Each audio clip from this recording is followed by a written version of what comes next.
Hi, folks. Uh, so, so the latest chapter for the Dragon Ball Super manga came out, Chapter 7. Now, I'll be honest with you, I haven't been keeping up with manga so much, so that I won't be spoiled too much on what goes on in the Universe 6 arc when it comes out for the anime. But yeah, but I have been reading up on tidbits here and there, and this particular tidbit seemed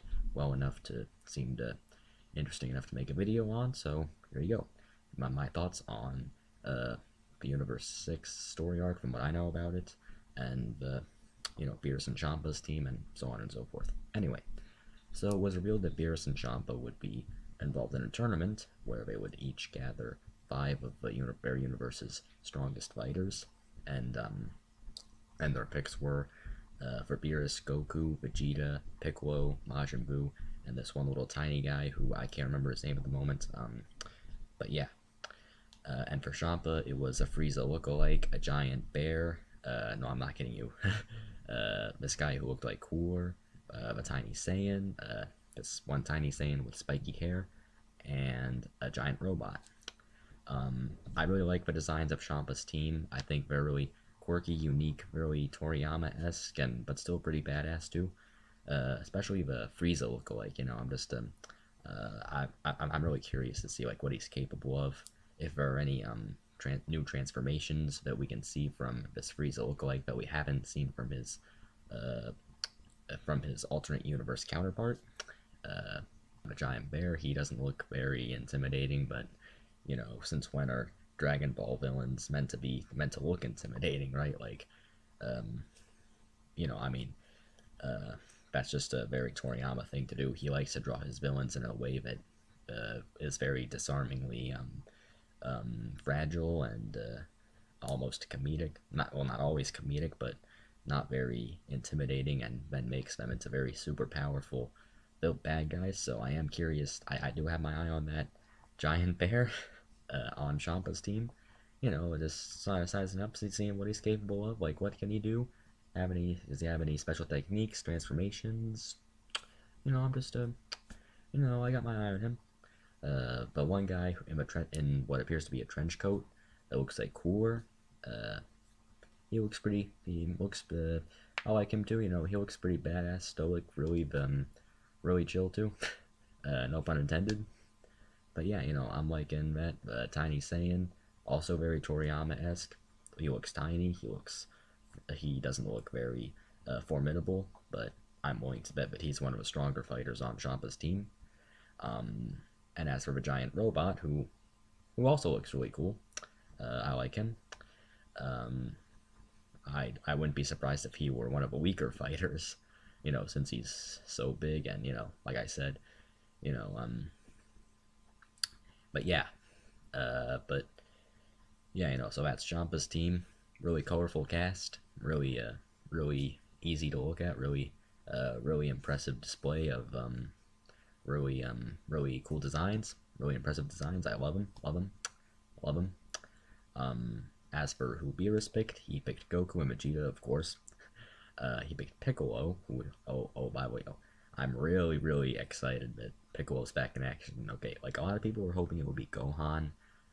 Uh, honestly, I'm really not upset at all. Unlike some people, that Gohan did not get chosen to be on Beerus's team, because first of all, like he doesn't really enjoy fighting as a hobby. Like he always wanted to be a scholar. He never chose the life of a warrior, so it doesn't surprise me that he wasn't picked to begin with. But second of all, I'm just really waiting for Piccolo to have his moment. I'm really waiting for Piccolo to have his moment. It just, of course, if you see my thumbnail, I'm a huge Piccolo fan. He's my favorite character, probably in any anime I've seen, not just in Dragon Ball Z, but just, oh my god, I'm just, I'm just, so glad, so glad he's back in action. So glad. I can only dream of the possibilities of him being chosen as one of Beerus's fighters. Can't wait to see him kick some ass. Who's he gonna fight? Hopefully he's gonna win. But yeah. Um, Majin Buu. I'm also really excited to see Majin Buu. You know, I like Buu. He's a really a lot of people hate him, but you know, I like him too. I like him a lot. I'd like to see him kick some ass too. You know, him have his moment. I'm really excited to see Majin Buu back in action. As for the fifth fighter, who um, a lot of people have been saying that Beerus' fifth fighter that doesn't really have a good design, or that his design is just lazy and stuff.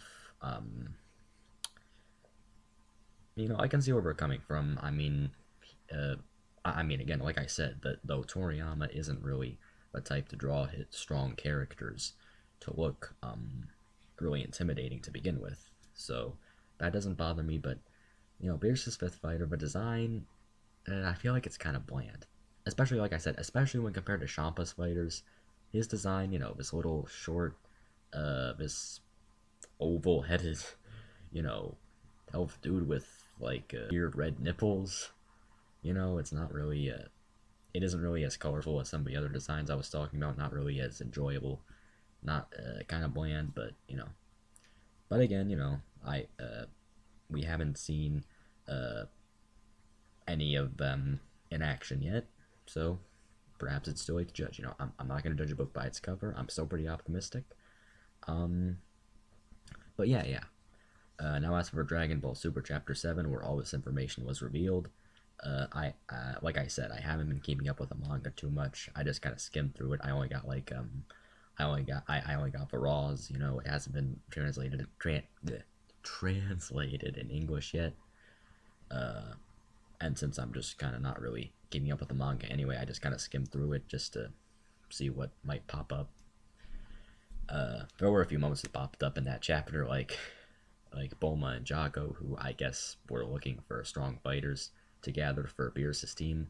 They come across the ruler of an alien race, and Jaco like kisses him on the cheek, and it's like the customary greeting, and he humorously convinces Bulma to do the same, and like she kisses him, and it's like a really lighthearted, really humorous scene. So it doesn't surprise me that they made her do that. But yeah, that was just a funny moment. Bulma kissing a giant alien. That was just that was really funny. Then we cut to Goku and Vegeta training. None of it really stood out except for this one cool moment where they call back to those really cool poses they did in the Saiyan arc. Those iconic poses, if you don't remember, the ones where Goku and Vegeta did before their fight in the Saiyan saga.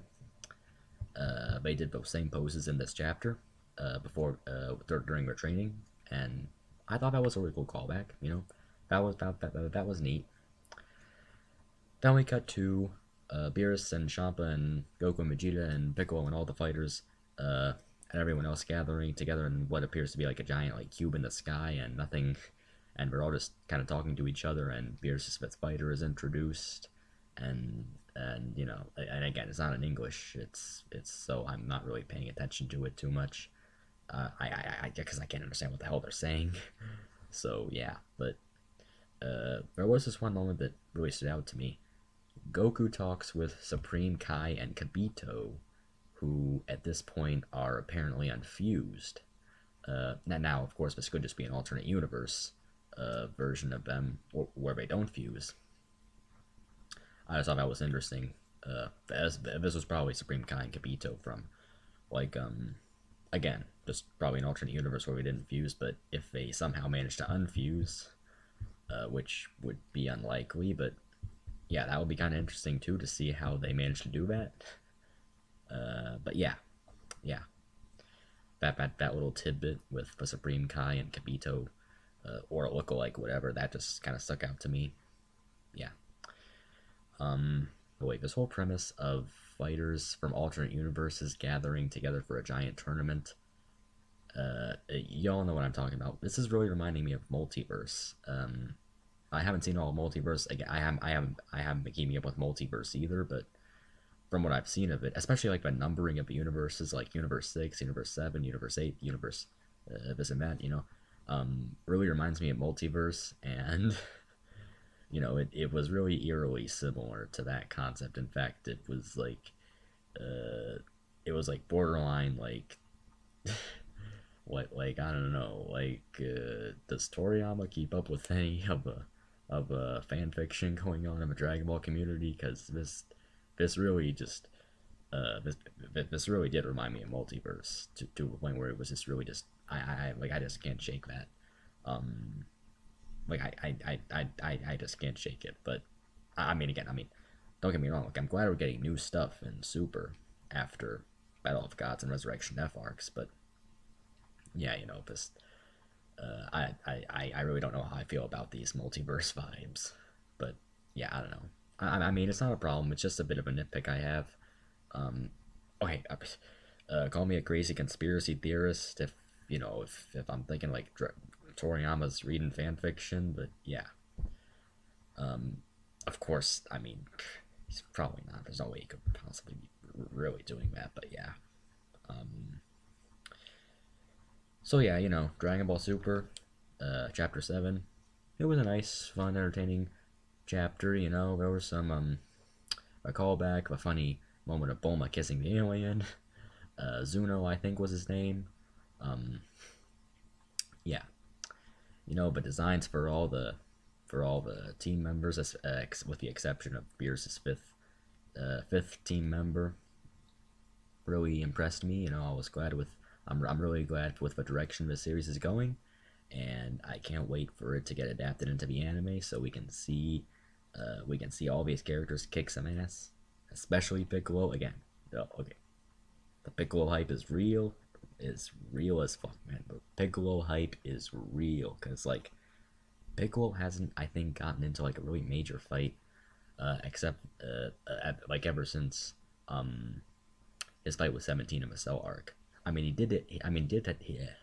He did get to take on some of Frieza's thugs in the Resurrection F, but that wasn't really. I don't really count that as like a legit fighting moment. I'm just really happy that he's gonna be fighting 1-on-1, and I am praying that he wins. I'm praying that Toriyama treats it seriously. I mean, Toriyama has said before that Piccolo's his favorite character, so I am confident that he is going to deliver. I am praying. I'm still praying, but I am pretty confident. I'm just really, I mean, I'm just really excited. Because I'm really optimistic. I'm really happy. I that's pretty much all I have to say. So yeah, Dragon Ball Super Chapter 7, good chapter. Like the designs, like the I like what I've heard from about the Universe 6 arc. Can't wait for the anime adaptation. I pretty much said all that needs to be said. So yeah, don't forget to comment, rate, subscribe. Tell me what you think. Do you agree with my optimism? Do you disagree? Oh, before I go, just want to say a Merry Christmas, Happy Holidays, all that jazz. And to all those who are going to be watching Star Wars this weekend, may the Force be ever in your favor.